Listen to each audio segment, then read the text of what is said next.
کتنا بڑا ہوتا ہے؟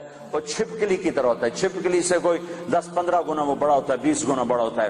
گوہ بڑا خوفناک سا جانور ہوتا ہے, جنگلوں میں ہوتا ہے, صحراؤں میں ہوتا ہے. تو عرب وہ کھایا کرتے تھے اسلام سے پہلے. تو ایک بدو ایک گوہ کا شکار کر کے جا رہا تھا. جب اللہ کے رسول کی مجلس پر نظر پڑی تو وہاں سے لوٹ آیا. وہ کہنے لگا تو ہے جو کہتا ہے میں اللہ کا نبی ہوں؟ آپ نے فرمایا ہاں میں ہوں جو میں کہتا ہوں میں اللہ کا نبی ہوں. تو اس نے اپنی گوہ کو ایسے کھولا, رسی سے, یہاں رسی باندھی ہوئی تھی, اور اپنے اللہ کے نبی کے سامنے ایسے پھینکا. وہ مردہ تھی, شکار کی ہوئی مردہ, ایسے پھینکا اور کہنے لگا اگر یہ گو کہہ دے تو اللہ کا نبی ہے تو میں تمہیں نبی مان جاؤں گا, ورنہ نہیں مانوں گا. اور بڑا اکڑ کیسے کھڑا ہو گیا کہ مویا تا بندہ نہیں بولیندا, جانور کتھوں بولے؟ کیوں بھائی جانور کتھوں بولے؟ اسا کہہ رہا ہوں آج میرا کام بن گیا, آج میں انہوں سچیاں کو نہیں ران دینا. اور ایسے کھڑا ہو گیا. تو وہ گو ایسے پڑی ہوئی مردہ, تو آپ نے ایک نظر گوہ پر ڈالی اور آپ نے کہا یا ضب, سبحان اللہ, یا ضب, اے گو. تو گو نے آنکھیں کھولی, بھلے زندہ ہوئی, اللہ نے زندہ کیا, آنکھیں کھولی. جانور بولا نہیں کرتے. گوہ نے سر اٹھایا اور عربی زبان میں خوبصورت انداز میں نعرہ لگایا لبیک. گوہ نے نعرہ لگایا لبیک, میں حاضر, وسعدیک, میری سعادت, میرے بھاگ جاگ اٹھے, میری سعادت, یا زین من وافا یوم القیامہ, اے قیامت کے دن کو خوبصورت بنانے والے, میں حاضر, میری سعادت. آپ نے مجھے بلایا, آپ نے مجھے پکارا, میری اس سے بڑی سعادت کیا ہے؟ میں حاضر ہوں, آپ فرمائیے آپ کا کیا ارشاد ہے؟ تو آپ نے فرمایا من تعبد, تیرا رب کون ہے, تیرا معبود کون ہے, تو کس کو سجدہ کرتی ہے؟ تو گوہ نے کہا من فی السماء عرشہ, یا رسول اللہ میں اس کے آگے سر جھکاتی ہوں جس کا عرش آسمانوں پر, وفی الارض سلطانہ, جس کی سلطنت زمینوں پر, وفی البحر سبیلہ, جس کے راستے سمندر میں, فی الجنت رحمتہ, جس کی رحمت جنت میں, وفی النار عقابہ, جس کا عذاب جہنم میں. میں اس رب کی بندگی کرتی ہوں. آپ نے فرمایا من انا, میں کون ہوں؟ اب بدو کی آنکھیں پھٹی ہوئی, حیران پریشان. آپ نے فرمایا من انا, میں کون ہوں, میں کون ہوں؟ تو وہ نے کہا انت رسول رب العالمین, آپ رب العالمین کے رسول ہیں. سبحان اللہ. اور گوہ کو بھی پتا ہے کہ صرف رسول ماننا کافی نہیں ہے, صرف رسول ماننے سے نجات نہیں ہے. ایک مردہ گوہ کو پتا ہے, انسانوں کو نہیں پتا. اور کہنے لگے انت رسول رب العالمین, آپ رب العالمین کے رسول ہیں, وخاتم النبیین, اور آپ آخری نبی ہیں, آپ کے بعد کوئی نبی نہیں ہے. یہ بات ہے گوہ کو بھی معلوم ہے. کتنے لاکھوں انسانوں کو شیطان نے بھٹکا دیا کہ جھوٹے نبیوں پر ایمان لانے والا بنا دیا, جھوٹے نبیوں کے پیچھے چلا دیا. ایک مردہ گو گواہی دے رہی ہے کہ یہ صرف محمد رسول اللہ نہیں ہے. اتنا کہنے سے تم ایمان والے نہیں بن سکتے ہو, تمہیں یہ ساتھ ایمان لانا پڑے گا کہ آپ کے بعد کوئی نبی نہیں. جو آپ کے بعد کسی نبی کو نبی مانے گا وہ دائرہ اسلام سے خارج ہو جائے گا. نہ اس کی نماز قبول ہے, نہ روزہ قبول ہے, نہ حج قبول ہے, نہ صدقہ قبول ہے, نہ مسجد قبول ہے, نہ محراب قبول ہے, نہ ممبر قبول ہے. محمد مصطفیٰ صلی اللہ علیہ وسلم کی ختم نبوت اور آپ کا آخری نبی ہونا ایک جانور کو بھی پتہ ہے, جانور کو بھی پتہ ہے کہ یہ آخری رسول ہیں, آخری نبی ہیں. لیکن آپ نے فرمایا تھا کہ میرے بعد سلاطون دجالون کذابون, میرے بعد 30 جھوٹے نبی آئیں گے. قیامت تک 30 جھوٹے نبی آئیں گے. وہ سارے کے سارے دجال ہوں گے, کذاب ہوں گے, جھوٹے ہوں گے. جو ان پہ ایمان لائے گا وہ دائرہ اسلام سے خارج ہو جائے گا, کافر ہو جائے گا اور ہمیشہ کی جہنم کا حقدار ہو جائے گا. تو یہ گو کہہ رہی ہے انت خاتم النبیین, یا رسول اللہ آپ آخری نبی ہیں, آپ کے بعد کوئی نبی نہیں ہے. اگلا فتویٰ بھی سنو. اور وہ کہنے لگی قد افلح من صدقک, یا رسول اللہ جو آپ کی مانے گا کامیاب, ٹوٹنگ والے آپ کی مان گئے تو کامیاب, لندن والے آپ کی مان گئے تو کامیاب, پاکستان والوں نے نہ مانی تو ناکام, مدینے والوں نے نہ مانی تو ناکام, مکے والوں نے نہ مانی تو ناکام.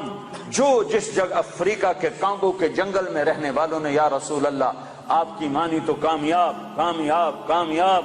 لاہور کراچی والوں نے ٹھکرایا تو ناکام ناکام ناکام.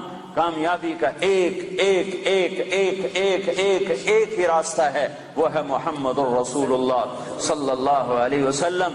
تو گو نے کہا قد افلح من صدقک، یا رسول اللہ جو آپ کی مانے گا کامیاب. اگلا فتویٰ وقد خاب من کذبک، جو آپ کی نہیں مانے گا وہ ناکام، جو آپ کی نہیں مانے گا وہ ناکام.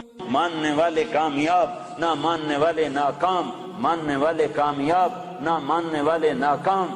بدو بدو حیران پریشان. آپ نے فرمایا اب کیا کہتا ہے؟ کہتا اب تو تیرا کلمہ پڑھتا ہوں، تو نے تو گو کو بھی بلوا دیا، کمال کر دیا. ہاں ہاں یہ میرے نبی کی نبوت ہے، یہ محمد مصطفیٰ کی نبوت ہے، عالمی نبوت، آخری نبوت، خاتم الانبیاء. آپ کی تعلیمات قیامت تک زندہ. نبی اس وقت آتا ہے جب پہلے نبی کی تعلیمات مٹ جاتی ہیں. میرا نبی آخری نبی ہے، اس کی تعلیمات قیامت تک. تعلیمات تو تم چھوڑو، تعلیمات تو چھوڑو، تعلیمات تو سینے میں محفوظ ہیں. ہمارے پاس جتنا اللہ کے نبی کا علم آیا ہے اخبار سے نہیں آیا، رسالے سے نہیں آیا، رسالے سے نہیں آیا، ریڈیو سے نہیں آیا، ٹیلی ویژن سے نہیں آیا، انٹرنیٹ سے نہیں آیا.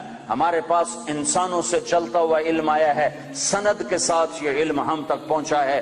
جو بات اللہ کے نبی کی یہ سند کے ساتھ آئی ہے کہ تمہیں کس نے کہا، تمہیں کس نے کہا، تم نے کس سے سنا؟ ہاں میں بتاتا ہوں. میں نے حدیث پاک کو محمد عبداللہ سے سنا، اس نے خیر محمد سے سنا، اس نے انور شاہ سے سنا، اس نے محمود الحسن سے، اس نے محمد قاسم سے، اس نے عبد الغنی سے، اس نے محمد اسحاق سے، اس نے عبد العزیز سے، اس نے ولی اللہ سے، اس نے ابو طاہر مدنی سے، اس نے ابراہیم کردی سے، اس نے احمد الکشاشی سے، اس نے ابی مواہب شناری سے، اس نے محمد بن احمد الرملی سے، انہوں نے ابو یحییٰ انصاری سے، انہوں نے ابن حجر الاسقلانی سے، انہوں نے ابراہیم بن احمد التنوخی سے، انہوں نے احمد بن ابی طالب الحجار سے، انہوں نے حسین بن مبارک الزبیدی سے، انہوں نے عبد الاول بن عیسیٰ الحروی سے، انہوں نے عبد الرحمن بن مظفر الداودی سے، انہوں نے عبداللہ بن احمد السرخسی سے، انہوں نے محمد بن یوسف الفربری سے، انہوں نے محمد بن اسماعیل امام بخاری سے، امام بخاری نے حمیدی سے، حمیدی نے سفیان سے، سفیان نے یحییٰ بن سعید سے، یحییٰ بن سعید نے محمد بن ابراہیم سے، انہوں نے علقمہ بن وقاص سے، انہوں نے عمر بن خطاب سے، انہوں نے محمد مصطفیٰ سے صلی اللہ علیہ وسلم.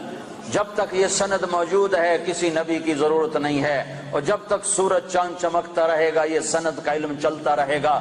اور جیسے سورج چاند پر تو بادل آتا ہے، سورج گہنا جاتا ہے، چاند کو گہن لگتا ہے، سورج کو گہن لگتا ہے، نہ قرآن کو گہن لگ سکتا ہے، نہ حدیث پاک کو گہن لگتا ہے. یہ چمکتے سورج ہیں، یہ چمکتے آفتاب ہیں، یہ چمکتے ماہتاب ہیں، یہ میرے نبی کا روحانی نسب نامہ ہے. ہم اپنے نبی کی روحانی اولاد ہیں. میں نے روحانی باپ آپ کو بتائے ہیں کہ ہمارے روحانی 31ویں نمبر پر جا کر ہمارے روحانی باپ حضرت محمد صلی اللہ علیہ وسلم ہیں. پھر میرے نبی کا نسبی نسب نامہ، ماں باپ کا نسب نامہ، خاندانی نسب نامہ، قبیلے کا نسب نامہ، جو ان کے باپ عبداللہ سے آدم علیہ السلام تک چلتا ہے، وہ بھی اللہ نے محفوظ کروایا، موجود کروایا، مکتوب کروایا.